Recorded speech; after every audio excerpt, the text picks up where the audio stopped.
ఒకసారి సైడ్ కొండ పడాలి. మీరు చెప్పింది రైటే, మేము అక్కడ చూసుకొచ్చాను. ఇంకా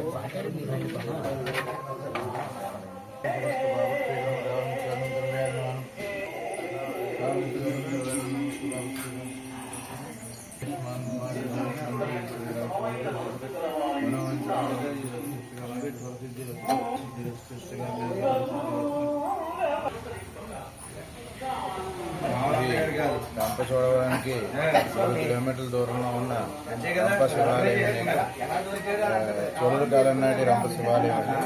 ఇక్కడ కార్తీక మాసం 4వ సోమవారం సందర్భంగా ఉదయం 3 గంటల నుంచి మహాన్యాసపూర్వక రుద్రాభిషేకం బిల్వార్చనలు జరపబడి, అయినా ఇది ఎంతో ప్రాశస్తమైన శివాలయం. అల్లూరి సీతారామరాజు గారు పూజించిన శివాలయం కనుక ఈరోజు సాయంత్రం స్వామివారికి మహాన్యాసపూర్వక ఏకాదశి రుద్రాభిషేకం జరిగి అఖండ హారతితో ఈ కార్యక్రమాలు ముగుస్తాయి.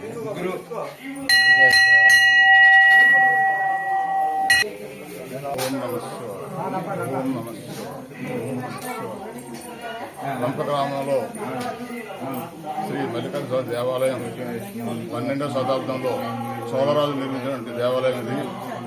ఈ దేవాలయం అతి ప్రాచీనమైనటువంటిది. స్వామివారి దర్శనం చేసుకున్న వారికి సంపూర్ణ ఆయుర ఆరోగ్యాలు సంపదలు కలుగుతాయని చెప్పి ఒక నమ్మకం. ఆ నమ్మకంతో అందరూ కూడా ఇక్కడికి వచ్చి ప్రజలందరూ స్వామిని దర్శించుకొని వారి కోరికలు నెరవేర్చుకుంటూ ఉంటారు.